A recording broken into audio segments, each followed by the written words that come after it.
Vocabulary books hub کے Oxford dictionary pod cost میں خوش آمدید۔ کیا آپ روزانہ صرف 10 منٹ میں اپنی انگلش بہتر بنانا چاہتے ہیں؟ تو یہ ویڈیو آپ کے لیے ہے۔ آئیے آج سیکھتے ہیں قریباً 15 سے 20 الفاظ۔ ہر لفظ کے ساتھ اس کا صحیح تلفظ، پارٹ آف سپیچ، اردو معنی اور اردو انگریزی اگزامپل بھی دی جائے گی۔ ویڈیو شروع کرنے سے پہلے پلیز ویڈیو کو لائک کریں اور چینل کو سبسکرائب ضرور کریں تاکہ آپ روزانہ نئی ووکیبلری آسانی سے سیکھ سکیں۔ خوش آمدید۔ آج ہمارے پاس جو مواد ہے وہ انگریزی سیکھنے والوں کے لیے تیار کی گئی ایک فہرست ہے۔ جی، یہ اے سے شروع ہونے والے کچھ الفاظ ہیں، اکارڈ سے ایکروبیٹ تک۔ لیکن ہمارا مقصد صرف ان الفاظ کو ایک لغت کی طرح پڑھنا نہیں ہے۔ نہیں، بالکل نہیں۔ ہم یہ سمجھنے کی کوشش کریں گے کہ یہ الفاظ زندہ کیسے رہتے ہیں گفتگو میں، محاوروں میں اور ان کے پیچھے چھپے تصورات میں۔ آپ نے بہت اہم نقطہ اٹھایا ہے۔ تو آئیے ان الفاظ کے پیچھے کی دنیا کو کھوجتے ہیں۔ بالکل، زبان صرف الفاظ کا مجموعہ نہیں ہوتی، یہ تو سوچنے کا ایک طریقہ بھی ہے۔ آج ہم ہر لفظ کو اس کی مثالوں کے ساتھ پرکھیں گے، لیکن ساتھ ہی ان کے درمیان کے باریک فرق کو بھی سمجھنے کی کوشش کریں گے، تاکہ یہ صرف یاد نہ رہیں بلکہ ہماری سوچ کا حصہ بن جائیں۔ جی تو سفر اکارڈ سے شروع ہوتا ہے۔ ٹھیک ہے، تو پہلا لفظ ہے اکارڈ۔ یہ سننے میں تھوڑا رسمی یعنی فارمل سا نہیں لگتا؟ عام بول چال میں کم ہی سنا ہے۔ یہ ایک اسم یعنی ناؤن ہے۔ اس کا سب سے عام استعمال ایک مخصوص فکرے میں ہوتا ہے، آف یور اون اکارڈ۔ اچھا، اردو میں اس کا مطلب ہے اپنی مرضی سے، اپنی خوشی سے، کسی کے کہے بغیر۔ یعنی اس میں خود مختاری کا عنصر ہے کہ کام کسی بیرونی دباؤ کے بغیر کیا گیا ہے۔ بالکل، مثال اس کو مزید واضح کرتی ہے، she left the job of her own accord. اس نے اپنی مرضی سے ملازمت چھوڑ دی۔ جی، اس جملے سے صاف ظاہر ہے کہ اسے نوکری چھوڑنے پر مجبور نہیں کیا گیا، یہ خالصتاً اس کا اپنا فیصلہ تھا۔ اچھا، یہ دلچسپ ہے۔ اب اگلے لفظ پر آتے ہیں، اکارڈنگ ٹو۔ یہ تو بہت عام ہے۔ جی ہاں، یہ ایک حرف جار یعنی پریپوزیشن ہے۔ کے مطابق یا بقول؟ جی، جیسا کہ کسی نے کہا یا لکھا ہے۔ جب بھی ہم کوئی بات کسی اور کے حوالے سے کہتے ہیں تو یہ لفظ استعمال ہوتا ہے۔ یعنی اپنی بات کو وزن دینے یا اس کا ذریعہ بتانے کے لیے ضروری ہے۔ اس کی مثالیں کیا ہیں؟ دستاویز میں 2 بہترین مثالیں ہیں۔ پہلی ہے according to Mike, this film is really good. Mike کے بقول یہ فلم بہت اچھی ہے۔ یہاں بات کہنے والا اپنی رائے نہیں دے رہا بلکہ مائک کی رائے بتا رہا ہے۔ صحیح۔ اور دوسری مثال ایک تحریری حوالے کی ہے، The church was built in 1395 according to this book۔ اس کتاب کے مطابق یہ گرجا 1395 میں تعمیر ہوا تھا۔ جی، یہ صحافت، تحقیق اور روزمرہ کی گفتگو میں شفافیت کے لیے بہت اہم ہے۔ بالکل۔ اب ہم اس لفظ پر آتے ہیں جس کا میں انتظار کر رہی تھی، اکاؤنٹ۔ اس کے اتنے سارے استعمال ہیں کہ اکثر الجھن ہوتی ہے۔ اکاؤنٹ ایک اسم یعنی ناؤن ہے، اور اس کی خوبصورتی یہ ہے کہ اس کے تمام معنی ایک ہی بنیادی خیال سے جڑے ہیں۔ اچھا، وہ کیا ہے؟ کسی چیز کا پورا، آپ کہہ لیں شمار پیش کرنا، چاہے وہ کوئی واقعہ ہو یا پیسے کا حساب۔ واہ، یہ تو بہت دلچسپ انسائٹ ہے۔ یعنی کہانی سنانا اور حساب کتاب دونوں ایک ہی جڑ سے نکلے ہیں؟ جی ہاں۔ پہلی مثال دیکھیں، He gave the police an account of the car accident۔ اس میں پولیس کو کار کے حادثے کی روداد سنائی۔ یہاں اکاؤنٹ کا مطلب ہے ایک تفصیلی بیان۔ جی، ایک نیریٹو۔ اور دوسری مثال بینک والی ہے جو ہم سب جانتے ہیں، I paid the money into my bank account۔ میں نے اپنے بینک اکاؤنٹ میں پیسے جمع کرا دیے۔ یہاں بھی آپ اپنے پیسوں کا حساب یا شمار ہی رکھ رہے ہیں۔ اور جب یہ جمع میں استعمال ہوتا ہے اکاؤنٹس، تب اس کا مطلب حساب کتاب یا کھاتے ہوتا ہے، خاص طور پر کسی کاروبار کے مالیاتی ریکارڈز۔ مثال ہے Who keeps the accounts for your business؟ تمہارے کاروبار کا حساب کتاب کون کرتا ہے؟ جی، اس لفظ کے ساتھ جڑے محاورے بھی بہت معنی خیز ہیں۔ پہلا ہے on no account۔ یہ بہت تاکیدی اور سخت لگتا ہے۔ بالکل، اور نو اکاؤنٹ کا مطلب ہے کسی صورت میں بھی نہیں۔ یہ ایک طرح کی سخت ہدایت ہے۔ کوئی رعایت نہیں ہے، اس میں ایک حکم کا پہلو ہے۔ صحیح۔ اور دوسرا محاورہ take something into account, یہ فیصلہ سازی سے متعلق لگتا ہے۔ جی، اس کا مطلب ہے کسی بات کا دھیان رکھنا، گویا آپ اپنی ذہنی حساب کتاب کی فہرست میں ایک اور چیز شامل کر رہے ہیں۔ اچھا، مثال بہت اچھی ہے، John is always last, But you must take his age into account. He is much younger than the other children. جان ہمیشہ آخر میں آتا ہے، لیکن تمہیں اس کی عمر کا دھیان رکھنا چاہیے، وہ دوسرے بچوں سے بہت چھوٹا ہے۔ تو اکاؤنٹ سے ہی جڑا اگلا لفظ ہے اکاؤنٹنٹ۔ اب اس کا مطلب بالکل واضح ہو گیا۔ جی، اکاؤنٹنٹ وہ شخص ہے جو اکاؤنٹس رکھتا ہے، بالکل۔ یعنی منیب یا اکاؤنٹنٹ۔ مثال بہت سادہ ہے، کٹی از این اکاؤنٹنٹ، کٹی اکاؤنٹنٹ ہے۔ واہ، اچھا اگلا لفظ ہے ایکوریٹ۔ اس کا مطلب تو سیدھا سا درست ہے، لیکن کیا اس میں بھی کوئی گہرائی ہے؟ بالکل ہے، یہ ایک صفت یعنی ایڈجیکٹو ہے، لیکن زبان سیکھنے والوں کے لیے ایکوریٹ اور پریسائز میں فرق سمجھنا بہت ضروری ہے۔ اچھا، ایکوریٹ کا مطلب ہے حقیقت کے قریب ہونا، جبکہ پریسائز کا مطلب ہے تفصیلات میں بہت واضح ہونا۔ ایک بیان پریسائز ہو سکتا ہے لیکن ایکوریٹ نہیں۔ دلچسپ۔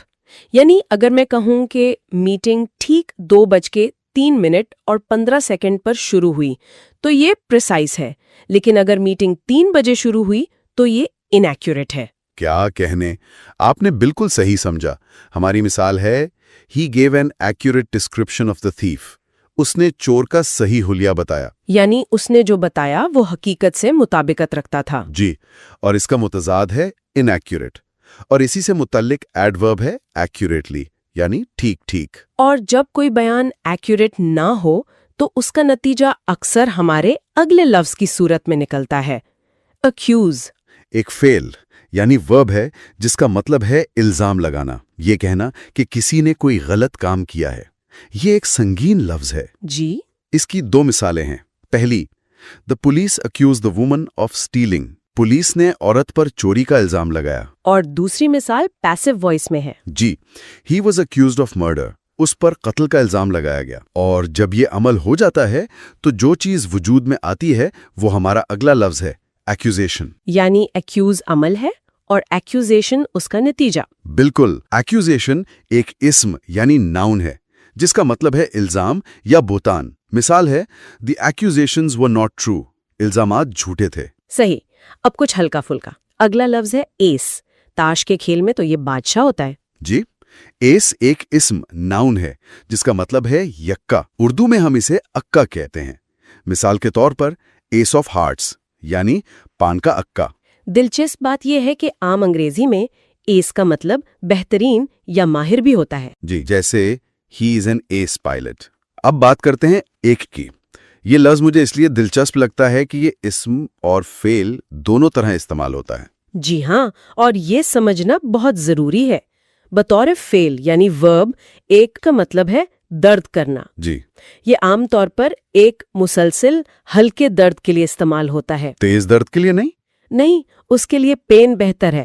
مثال ہے my legs ached after the long walk. لمبی چہل قدمی کے بعد میری ٹانگیں درد کر رہی تھیں۔ اور بطور اسم بھی اس کا مطلب وہی ہے، درد۔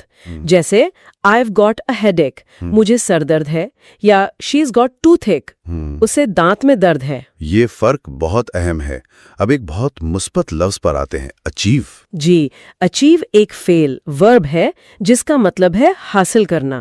اس لفظ میں محنت، کوشش اور جد و جہد کا مفہوم چھپا ہوا ہے۔ یعنی یہ وہ چیز حاصل کرنے کے لیے استعمال ہوتا ہے جس کے لیے آپ نے کام کیا ہو۔ بالکل، مثال سے یہ واضح ہوتا ہے۔ He worked hard and achieved his aim of becoming a doctor۔ اس نے سخت محنت کے بعد ڈاکٹر بننے کا اپنا مقصد حاصل کر لیا۔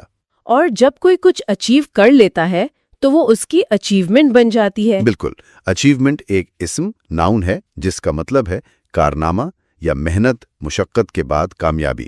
مثال کے طور پر climbing Mount Everest was his greatest achievement۔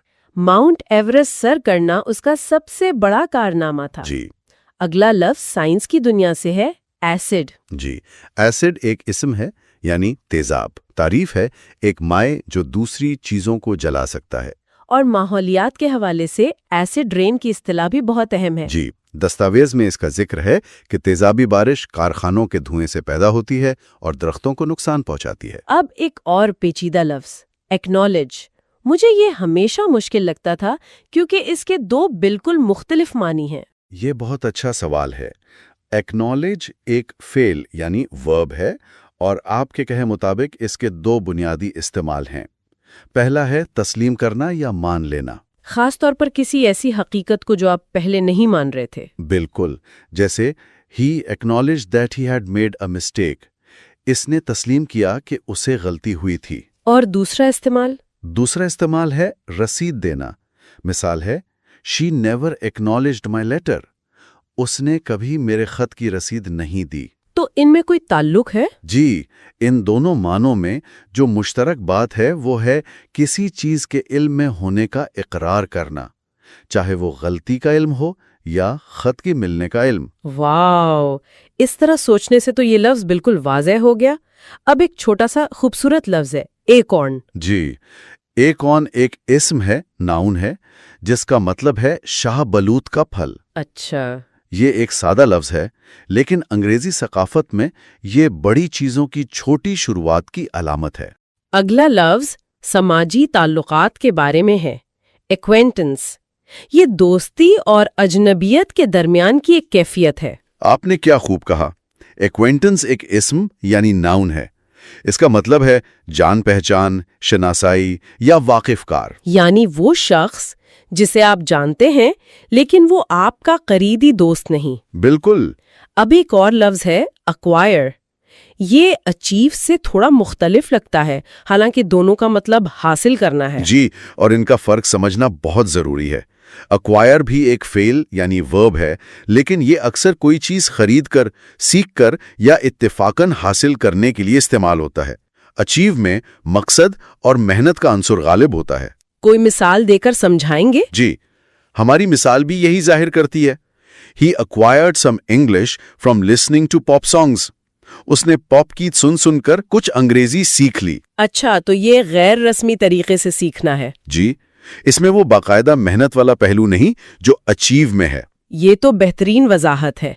اب زمین کی پیمائش کی ایک اکائی ایکڑ. ہاں، ایکر ایک اسم ناؤن ہے جو زمین کی ایک اکائی ہے. اردو میں اسے ایکڑ ہی کہتے ہیں. مثال ہے a farm of 40 acres. 40 ایکڑ کا فارم. جی. اور آج کا ہمارا آخری لفظ ایکروبیٹ ایک اسم یعنی ناؤن ہے.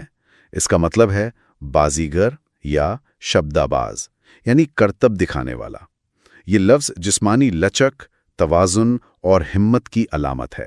تو یہ تھی ہماری آج کی گفتگو ایکارڈ سے لے کر ایکروبیٹ تک کے الفاظ پر. امید ہے کہ آج کی ایپیسوڈ سے آپ نے کئی نئے الفاظ اور ان کا درست استعمال سیکھا ہوگا. اگر آپ اپنی انگلش ووکیبلری کو روزانہ بہتر بنانا چاہتے ہیں تو ووکیبلری بکس ہب کو ضرور فالو کریں.